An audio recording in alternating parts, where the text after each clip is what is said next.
Bueno, finalmente todo parece señalar que el próximo miércoles a partir de las 10 de la mañana, en una sesión que no tengo dudas va a ser larguísima, La Libertad Avanza logrará el debate de esta ley de bases, popularmente conocida como Ley Ómnibus. En una noche en la que hay tanta información, le agradezco especialmente al diputado Agustín Domingo, un hombre de la provincia de Río Negro, es diputado nacional por Juntos Hacemos Río Negro, pero también está integrado al bloque de Innovación Federal, donde están representadas distintas provincias de la Argentina. Tienen buena sintonía con el bloque de Pichetto también. Le agradezco mucho que esté hoy acá porque tenemos muchas dudas, ¿ah? Y queremos saber ¿cómo se logró ese consenso finalmente para que el miércoles haya sesión después de un día en el que pasaron muchas cosas, ¿no?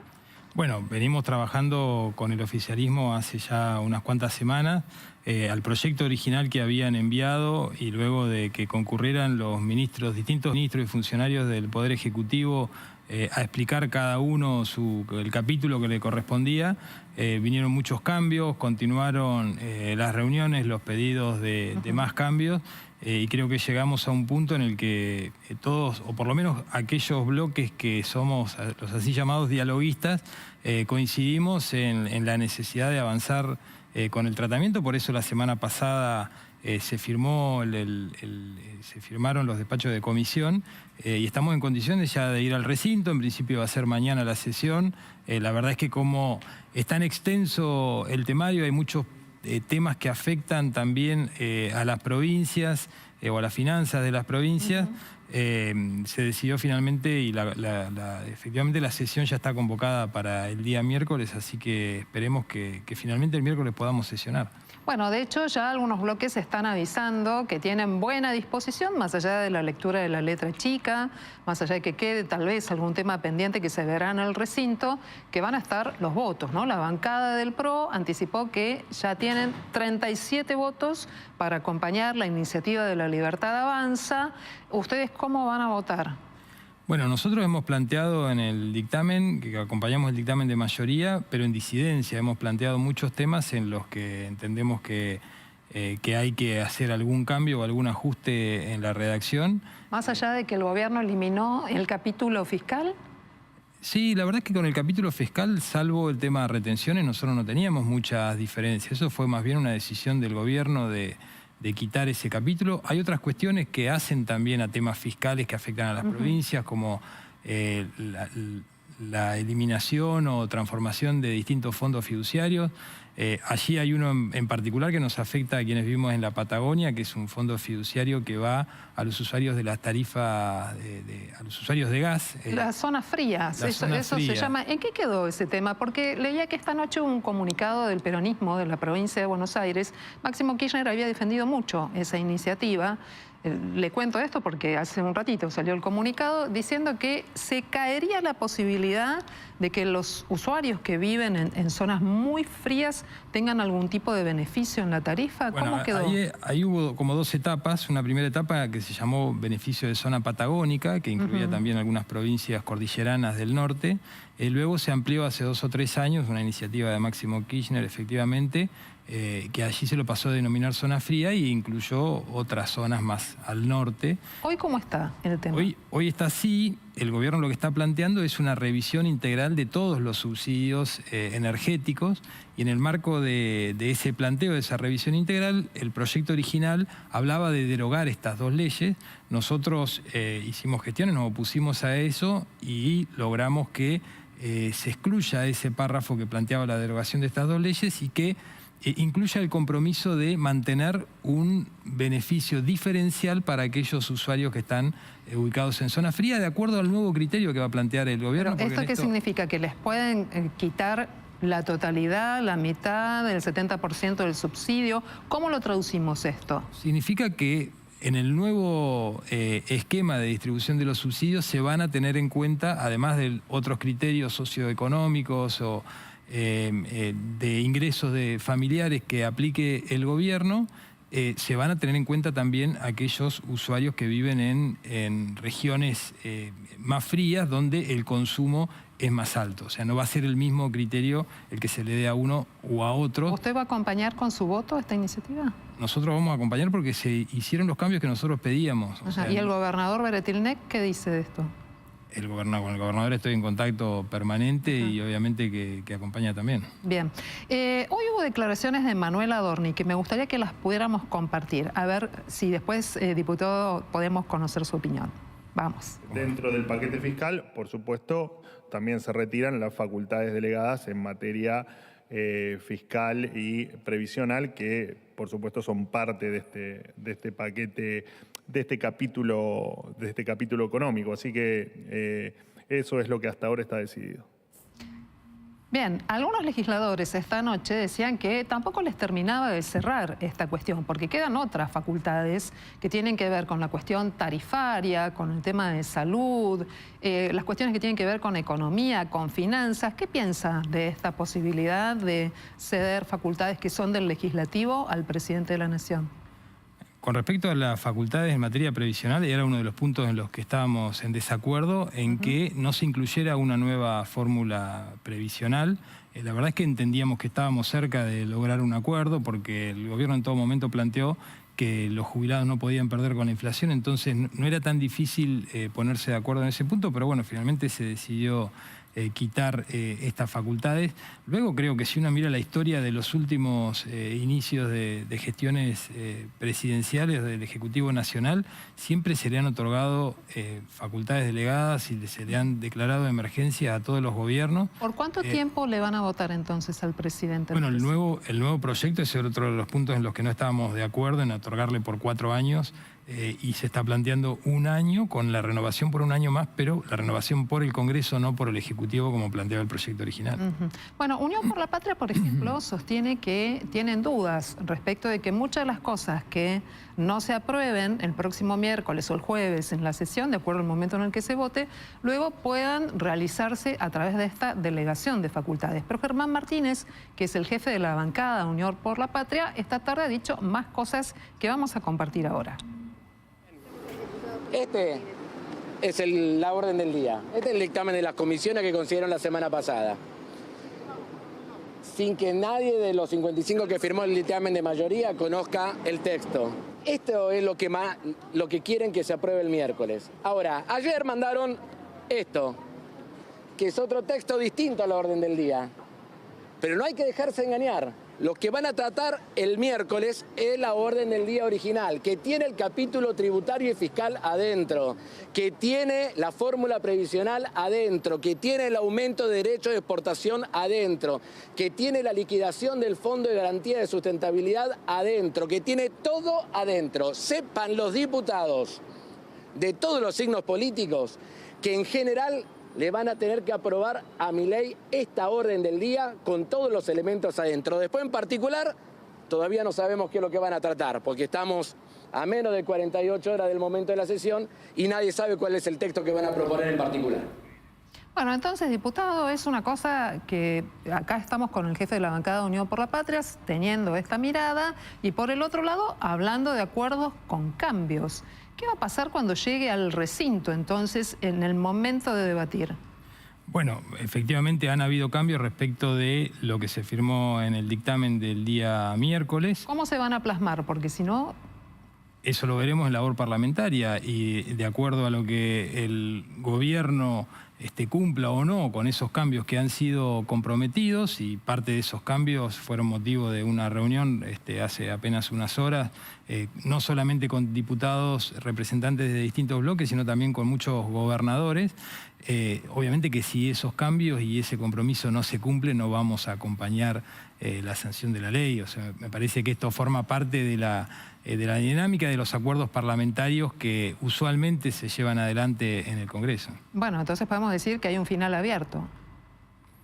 Sí, claro, como en cada sanción de cada ley, digamos, siempre ocurren estas cosas, ocurren cambios que se producen sobre tablas, cambios que son conversados antes, durante la semana y se terminan de ratificar luego en labor parlamentaria cómo va a ser la mecánica, el procedimiento para llevarlos adelante, pero son compromisos políticos que se asumen y se entiende que los compromisos están para cumplirse, digamos, no hay mucho margen para avivadas en este tipo, sobre todo en un gobierno que tiene minoría parlamentaria y que lo que está haciendo es tratando de construir confianza con los bloques que le están dando gobernabilidad.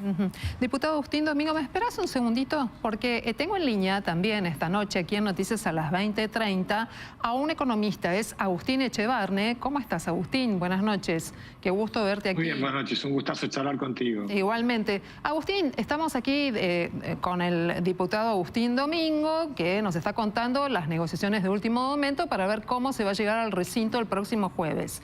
Pero todos tenemos una gran duda a propósito del objetivo político del presidente Javier Milei y su equipo económico, que es cerrar este año 2024 con déficit cero. Hay un capítulo de la ley de bases que se ha caído, que es el fiscal, y la pregunta es, ¿cómo se hace para llegar a ese déficit cero en este contexto? Bueno, el ideal obviamente es bajando el gasto público, ¿no? Yo nunca me gustó la idea de subir impuestos. Argentina es de los países que tiene, probablemente el país que tiene más altos impuestos del mundo, salvo la isla de Comoros en África. Entonces, bajar impuestos es una prioridad, no subirlos. Ahora, por supuesto, una prioridad es eliminar el principal impuesto que tenemos, que es la inflación. De todas maneras, aquí vamos a tener algunos retoques impositivos importantes, ¿no? Claro, pero digamos, el objetivo creo que tiene Javier Milei en la cabeza, y lo ha dicho muchas veces, es eliminar primero que todo la inflación, porque la inflación es un impuesto a los más pobres. Yo siempre he dicho, la inflación no es simplemente el aumento generalizado de precios, sino que realmente es una exacción que se le hace a las personas que viven de un salario, sobre todo a los más pobres, por los que menos pueden defenderse son los que viven en el trabajo en negro, que son los que están peor defendidos. Entonces es un impuesto a los más pobres. Eso hay que eliminarlo, eso me parece bien. Ahora, luego cuando uno dice hay que bajar 5,2% el déficit fiscal para eliminar la inflación, cosa que también coincido, bueno, una parte lo iban a hacer con baja de gasto público en 3 puntos y 2,2 por aumento de impuestos.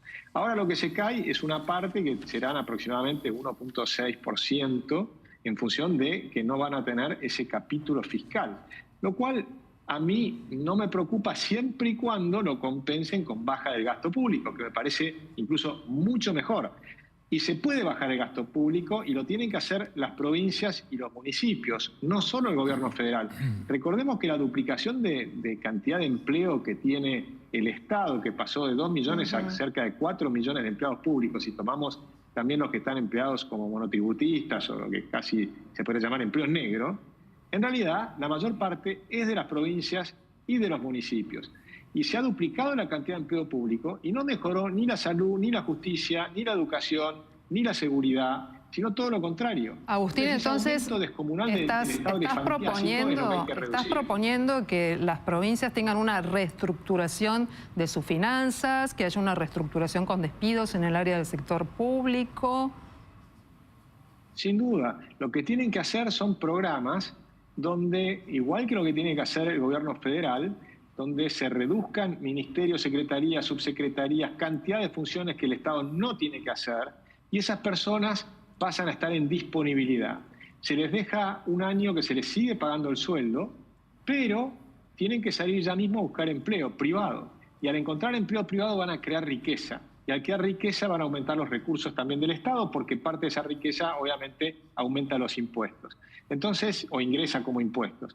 Entonces lo que tienes allí es una posibilidad de que todos ganen, porque puede ganar el Estado al reducir su gasto, puede ganar incluso el empleado porque puede tener un doble sueldo durante un tiempo y además aprende a trabajar mientras tanto en el sector privado, y finalmente gana la Argentina, porque Argentina necesita imperiosamente que haya mucho mayor cantidad de gente trabajando en el sector privado formal de la economía, para lo cual también es importante justamente el DNU, lo que está todavía trabado en la justicia, que se destrabe, es muy importante. Hoy hablaba con un amigo mío que es importador, que tiene una pyme. me decía, si sale ese decreto, yo mañana mismo empiezo a contratar 3 personas más. Y hay 600.000 pymes. Si muchas pymes salen a buscar, a contratar empleo nuevo, con el monotributo, con facilidades que se les otorguen, entonces lo que va a pasar es que al aumentar la demanda de empleo, empieza a aumentar también el salario genuino. Y crece la riqueza, hay que agrandar la torta, ese es el desafío de la Argentina. Ese es un punto sobre el que vamos a volver. Yo quiero consultarle ahora al diputado Agustín Domingo, que justamente un hombre que representa al pueblo de la provincia de Río Negro, como diputado nacional que es, ¿qué piensa de estas ideas que ha manifestado Echevarne recién respecto de la necesidad de llevar el ajuste al sector público en las provincias? A ver, coincido plenamente en que la principal causa de la inflación que tenemos es el exceso de gasto público, que hay que terminar con la inflación porque es un impuesto absolutamente regresivo. Coincido también en que las provincias tienen margen para mejorar la calidad de sus servicios públicos siendo más eficientes. Ahora las provincias, en líneas generales, en términos agregados, están en equilibrio en sus cuentas públicas, lo cual no quiere decir que no puedan cumplir con los mismos servicios con menos recursos o brindar mejores servicios con los recursos que tienen actualmente. ¿Con la coparticipación también? Con la coparticipación que reciben, o sea, los servicios que llevan a cabo las provincias no lo hacen con envíos discrecionales para cubrir déficit, lo hacen con recursos que reciben por envíos automáticos de coparticipación. Luego sí, hay mucho gasto ineficiente del Estado Nacional que se vuelca en las provincias a través de distintos programas donde el Estado Nacional se aboca a hacer obras que o a cumplir funciones que no le corresponden como Estado Nacional porque te hace una plaza acá o presta servicios sociales en las provincias. Eso forma parte de un plan integral de ordenamiento del Estado que evidentemente hay que hacer para evitar este solapamiento de funciones que multiplica el gasto y hace que el Estado Nacional, que es el que es deficitario y financia ese déficit con emisión monetaria que genera inflación, acomode sus cuentas. Pero la principal causa del desequilibrio de las cuentas públicas hoy está en el Estado Nacional, no está en las provincias. No digo con esto que no tengan margen para mejorar y ser más eficientes las provincias, pero no es ahí donde se está generando la emisión descontrolada que genera inflación. Bueno, tengo una pregunta que se la voy a trasladar a Agustín en un ratito, pero también para el diputado, antes de despedirte y agradecerte que hayas estado con nosotros. Hoy hubo una circular donde se le pide al Banco Nación que no anticipe el giro de fondos a las provincias y a distintas entidades para el pago de salario durante el último día del mes, sino que dejen de hacer esa tarea y que eventualmente cuando los distritos reciban el dinero, en la cantidad que lo reciban, pues pagarán. ¿Cómo ven esto? ¿Puede tener un exceso de autoridad absoluto del Banco Central? Yo creo que lo que primero debiera hacer la autoridad monetaria es controlar que todo el sistema financiero no le preste como le está prestando al Gobierno Nacional. El nivel de exposición que tiene al sector público nacional, el sistema financiero argentino es superior al 70%, eso sí es un disparate, y la verdad que esto, que los agentes financieros o los bancos públicos no puedan, o las provincias no puedan contar con esta herramienta que sirve para cubrir el pago de sueldos a fin de mes, nos parece, entiendo que está siendo revisada esa medida del Banco Central. Bien, bueno, muy bien, diputado, te agradecemos mucho ida y vuelta aquí en Noticias a las 20:30. ¿Anticipamos su voto positivo en general o no? Estamos terminando de acordar algunos puntos en los que tenemos diferencias, pero tenemos la voluntad de acompañar, entendemos que hay que darle las herramientas al gobierno. Esta ley es clave para lo que ha planteado el presidente Milei. Y nosotros estamos para dialogar, por eso hemos venido trabajando toda esta semana en ese sentido y por eso yo fui uno de los firmantes del dictamen de la semana pasada, con disidencias que seguimos discutiendo. Muchísimas gracias, buenas noches. Y Agustín, también para vos esta pregunta, ¿no? Con la circular del Central al Banco Nación, con la idea de no anticipen fondos a las provincias para pagar los salarios. ¿Estás de acuerdo con esto? ¿Qué puede implicar? ¿Qué pasa si el ajuste es tan severo que algunas provincias entren en una situación delicada?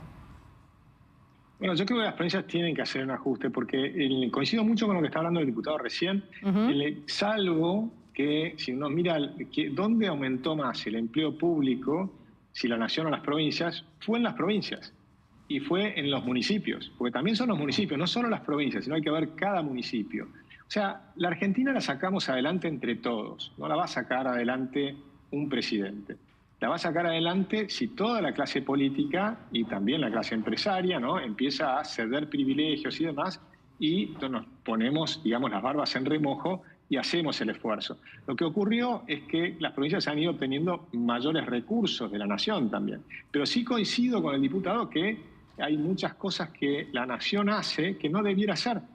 Que la salud y la educación, por ejemplo, es responsabilidad de las provincias, ¿no? Entonces eso está muy bien que sea responsabilidad de las provincias y que no se meta a la nación. Eso sería volver mucho más al federalismo. Y nosotros proponemos incluso eliminar la coparticipación federal y volver al esquema que originalmente pensó Alberdi, donde la nación recaudaba sus impuestos y las provincias recaudaban los suyos.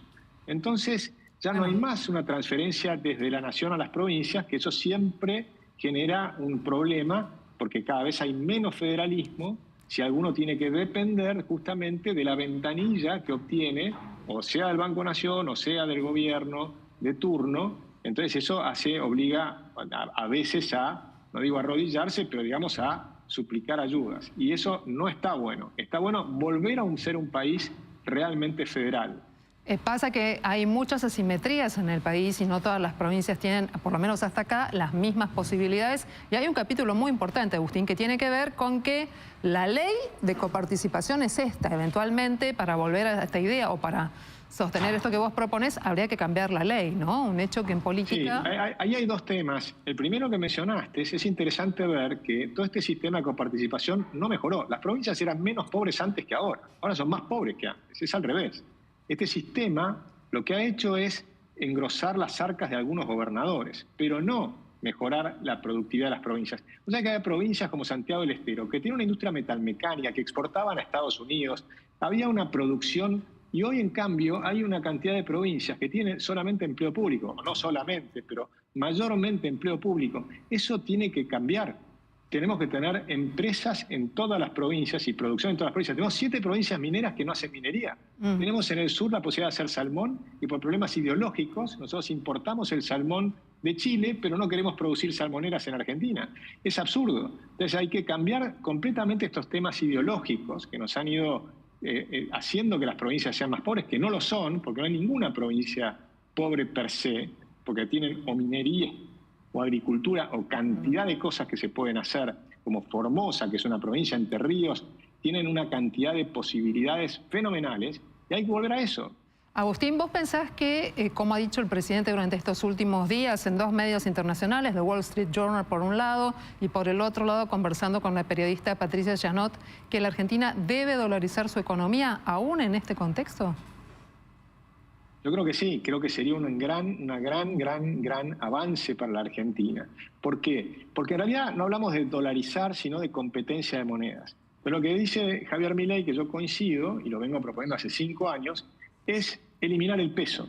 Porque el peso ha sido una estrategia que se utilizó desde 1935 en el Banco Central, de la creación del Banco Central, para sacarle plata a los pobres, a través de emitir papelitos de colores, en lugar de pagar con moneda metálica, con respaldo oro o con algún respaldo. La convertibilidad tenía respaldo. Pero cuando nosotros tuvimos 40 años de convertibilidad con respaldo y fueron 40 años de inflación prácticamente cero. Ahora, cuando empezamos a emitir billetes, se genera la inflación y se destruyen los salarios. Lo estamos viendo, la pobreza pasó de 4% a 50%, es un desastre.